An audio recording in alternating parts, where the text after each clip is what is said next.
నీ కుటుంబ సభ్యురాలు, నీ కూతురు నిన్ను, నీ పార్టీని ప్రశ్నిస్తుంటే వాటికి సమాధానం చెప్పాల్సిన బాధ్యత కేసీఆర్ మీద లేదా?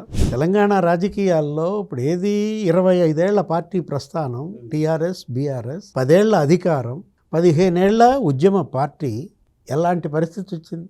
ఎందుకు ఈ పరిస్థితి వచ్చింది? ఇవాళ డబుల్ ఇంజిన్ సర్కార్ తెలంగాణలో వస్తేనే ఇప్పుడు ఈ 8 లక్షల కోట్ల అప్పుల్లో నుంచి ఆ రాష్ట్రం బయటపడదు. అందుకోసం రాహుల్ని ప్రధాని చేసి రేవంత్ని ఇక్కడ ముఖ్యమంత్రిగా పెట్టుకుంటారా, లేదు అక్కడ మోడీ ప్రధానిగా బీజేపీ ప్రభుత్వాన్ని తెచ్చుకుంటారా?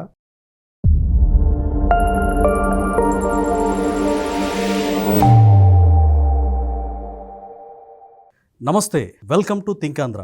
కేసీఆర్ గారాల పట్టి ఒక్కగానొక్క కూతురు, ఏకైక కుమార్తె అయిన కవిత గారు ఈరోజు సంచలనమైన ఆరోపణలు చేశారు బీఆర్ఎస్ పార్టీ పైన, స్వయాన ఆయన తండ్రి పైన, కేటీఆర్ పైన, హరీష్ రావు పైన.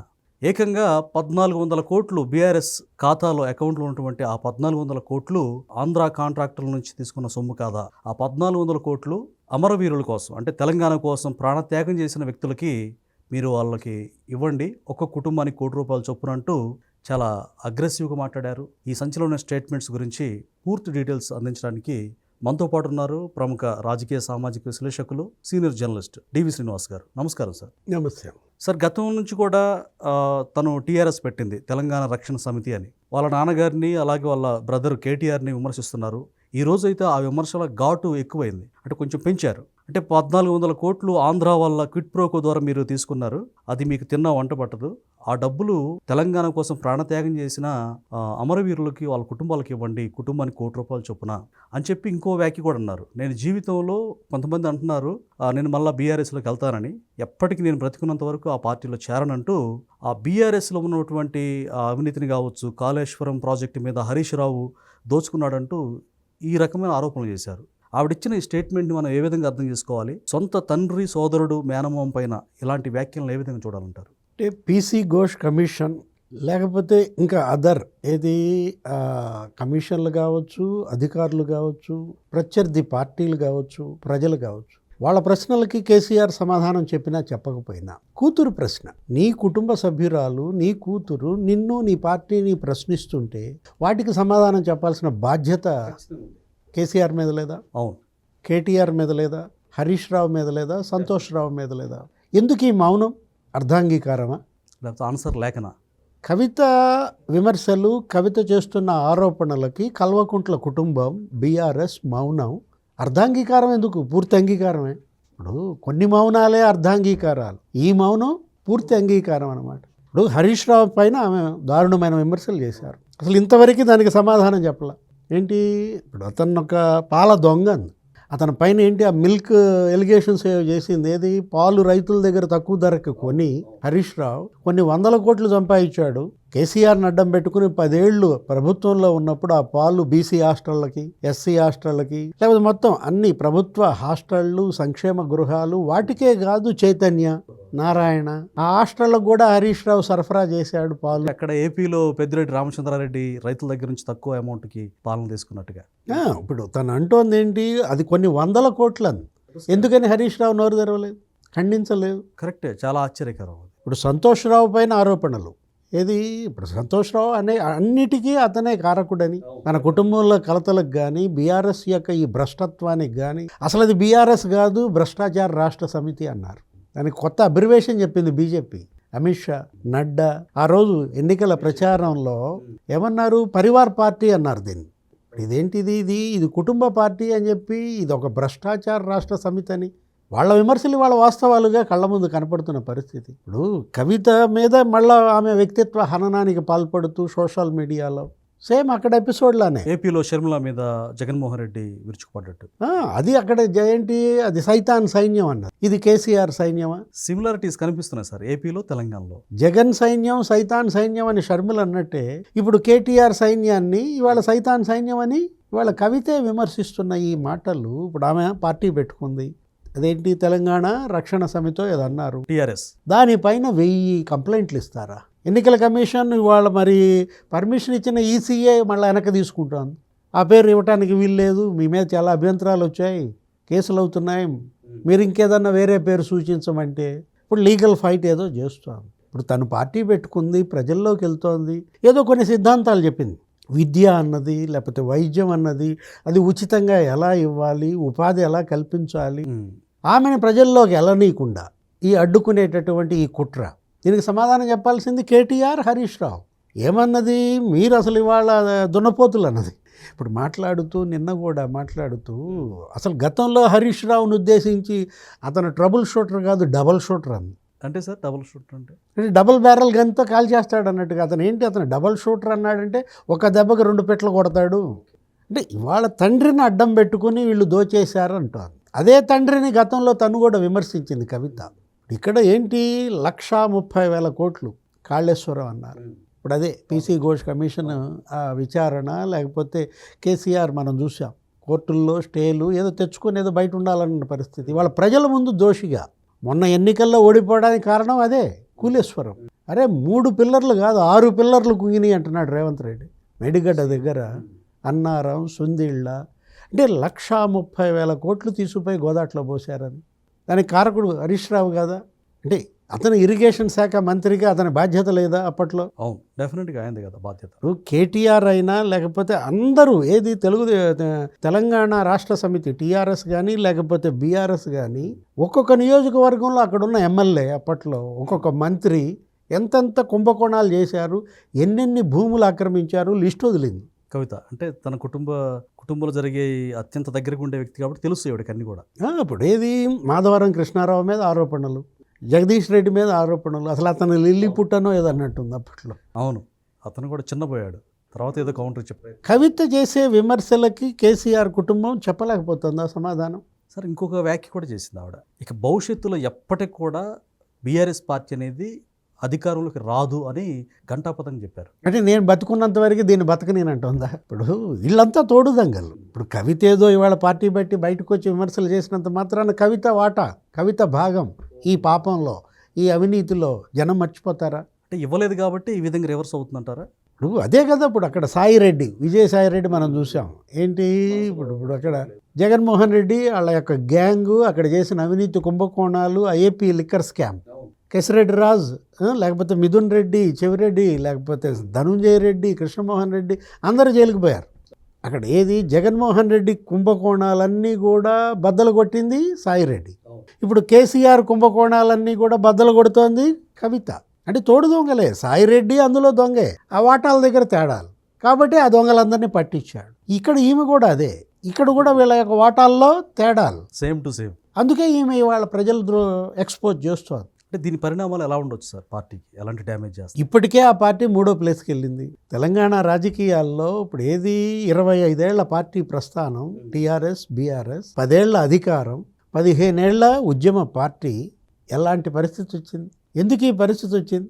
కేవలం అవినీతి. అంతే కదా. ఇవాళ ఏంటి, ఆ రోజు కేసీఆర్ ఉద్యమంలో ఉన్నప్పుడు ఏమని చెప్పాడు, నా బిడ్డలు 2 అమెరికాలో సెటిల్ అయిపోయారు, ఇక్కడ ఉండేది నేను నా బీబీ, నాకు అసలు ఎటువంటి కోరికలు లేవు, ఒక తెలంగాణ సిద్ధించడం తప్ప అని నమ్మబలికాడు, వంచాడు. నమ్మక ద్రోహం ఇది. నిజం చెప్పాలంటే ఆ రోజు దళితుల్ని సీఎం చేస్తా అన్నాడు, చేశాడా? అంటే ఎందుకని కేసీఆర్ దళితుడిని సీఎం చేయలేదంటే ఇందుకేనా? ఈ లక్షల కోట్ల అవినీతి కుంభకోణాలు. ఒకప్పుడు కల్వకుంట్ల కుటుంబం ఎలా ఉంది, ఇప్పుడు ఎలా ఉంది? ఎక్కడి నుంచి వచ్చాయి ఈ ఆస్తులన్నీ కూడా? ఈ 100,000 కోట్ల సంపద. ఇప్పుడు అదే కదా తను అంటోంది, 1,400 కోట్లు ఈ పార్టీ అకౌంట్లో ఉన్నాయి. దేశంలో సంపన్న ప్రాంతీయ పార్టీగా బీఆర్ఎస్ 10 ఏళ్లలోనా, 10 ఏళ్ల అధికారంలో అసలు దేశంలో అత్యంత సంపన్నమైన ప్రాంతీయ పార్టీ అయిపోయిందంటే తనేమంది, ఈ 1,400 కోట్లు ఆంధ్ర కాంట్రాక్టర్లు ఇచ్చారంది. అంటే జగన్మోహన్ రెడ్డి ముఖ్యమంత్రిగా 5 ఏళ్ళు, పొంగులేటి శ్రీనివాసరెడ్డి అక్కడికి వెళ్ళి కాంట్రాక్టులు చేస్తాడు. అప్పుడు ఆయన బీఆర్ఎస్లో ఉన్నాడు, ఇప్పుడు కాంగ్రెస్కి. అవును. లేకపోతే పెద్దిరెడ్డి రామచంద్రారెడ్డి వచ్చి ఇక్కడ కాంట్రాక్టులు చేస్తాడు. పిఎల్ఆర్ ప్రతిమ ఏది, ఆ బోయినపల్లి వినోద్ కుమార్ వీళ్ళ చుట్టమే, ఏదే మాజీ ఎంపీగా ఉన్నటువంటి అతని తమ్ముడిదే అది. ఓకే. ఆ ప్రతిమకి అక్కడ ఇసుక తవ్వకం కాంట్రాక్ట్ ఇస్తాడు జగన్మోహన్ రెడ్డి. జేపీ వెంచర్స్ ఇవన్నీ ఉన్నాయి అందులో. ఏది ఆ ప్రతిమ కూడా అసలు 8,000 కోట్లు ఏమో ఫైన్ వేసినట్టున్నారు వీళ్ళందరి పైన. ఇప్పుడు ఈ కాంట్రాక్టర్లు, ఇక మేఘా కృష్ణారెడ్డి అక్కడ ఇక్కడ 2 చోట్ల ఉంటాడు. గోనగన్నారెడ్డి టైప్ ఆయన, ఆడా ఉంటా ఈడా ఉంటా అన్నట్టుగా. అంటే ఇప్పుడు మేఘా కృష్ణారెడ్డి అటు జగన్మోహన్ రెడ్డి దగ్గర, ఇటు కేసీఆర్ దగ్గర. అంటే ఇప్పుడు ఈ 1400 కోట్లు ఏ కాంట్రాక్టర్లు ఇచ్చారు అంటే ఈ మొత్తం పేర్లన్నీ వస్తున్నాయి. తనేమంది కవిత 1400 మంది బలిదానం, అమరవీరులు, వాళ్ళ బలిదానాల మీద ఏర్పడిన రాష్ట్రం. తలా ₹1 ఇవ్వమంది, సరిపోతాయి. 1400 కుటుంబాలకి 1400 కోట్లు సరిపోతాయి. ఇస్తాడా మరి కేటీఆర్? ఎందుకు ఇస్తారు సార్? వర్కింగ్ ప్రెసిడెంట్ పార్టీ, లేకపోతే ఆయన ఎవరు మాజీ ముఖ్యమంత్రి కేసీఆర్. అంటే డబ్బుకి వీళ్ళకి ఉన్న లింక్ అక్కడే తెలిసిపోతుంది కదా. నిజంగా అమరవీరులు, వాళ్ళ సంక్షేమం, ఆ కుటుంబాలు, వాళ్ళ పట్ల ఏమాత్రం చిత్తశుద్ధి ఉన్నా ఎక్కడుంది ఆ శ్రీకాంతాచారి కుటుంబం? ఏం చేశారా శంకరమ్మని? పాపం ఎంత ఆ కుటుంబం ఎంత లాస్ అయింది. ఇప్పుడు ఇక్కడ ఏంటి, అమరవీరుల స్మారక చిహ్నం అన్నారు, అక్కడ సెక్రటేరియట్ ఎదురు కట్టారు. అసలు దాన్ని ఇనాగరేట్ చేశారా? మీరు కట్టిందే దాన్ని ప్రారంభోత్సవానికి కూడా నోచుకోలేదంటే అంటే ఇవాళ వాళ్ళ ఉసురు పోసుకున్న పార్టీ. ఇవాళ ఆ కుటుంబానికి, ఆ పార్టీకి అమరవీరుల ఉసురే తగిలిన పరిస్థితుల్లో 3rd ప్లేస్కి వెళ్ళిందంటే, ఇప్పుడు మొన్న పార్లమెంట్ ఎన్నికలు అటు బీజేపీ ఇటు కాంగ్రెస్ చెరుసగం ఆక్యుపై చేశాయి. వాళ్ళకి 8 సీట్లు, వీళ్ళకి 8 ఎంపీ సీట్లు వచ్చాయి. అంటే ఇప్పుడు రాబోయే ఎన్నికలు కూడా ఏ విధంగా ఉండబోతాయి?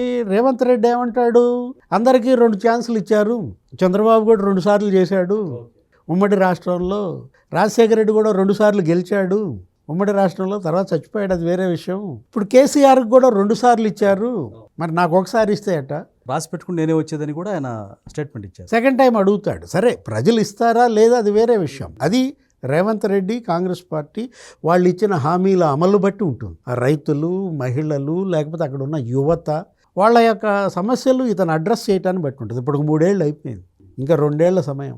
ఈ 2 ఏళ్లలో రేవంత్ రెడ్డి మళ్ళా 2.0 వచ్చేటట్టుగా పరిపాలన సాగిస్తాడా? ప్రజలు ఆమోదిస్తారా? దాన్ని బట్టి ఆయన యొక్క భవిష్యత్. ఇక ప్రత్యామ్నాయం ఏంటి? బీజేపీ.